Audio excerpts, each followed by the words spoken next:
ভাই, আমি জানতে চাচ্ছিলাম ইসলাম ধর্মে ডিভোর্সের কি কি প্রকারভেদ আছে। বিয়ের ব্যাপারে বললাম না, ডিভোর্সে চলে এলাম। আমরা এখনো বিয়ের পদ্ধতি নিয়ে আলোচনা করিনি, তার আগে ডিভোর্স।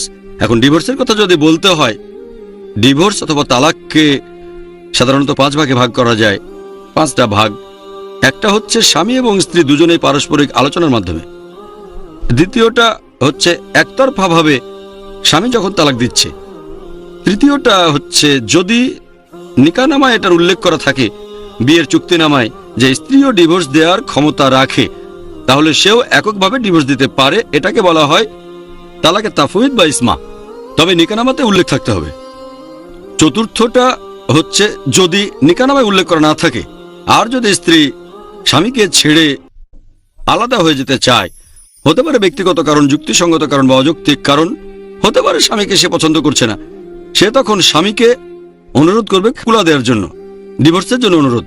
এটাকে বলা হয় কুলা।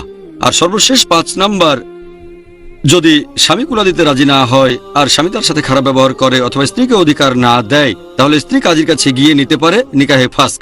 নিকাহে ফাস্ক মানে বিয়ে বাতিল করে দেয়া।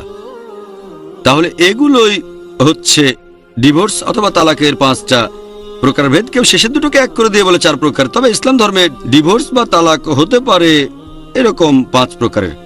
আশা করি উত্তরটা পেয়েছেন।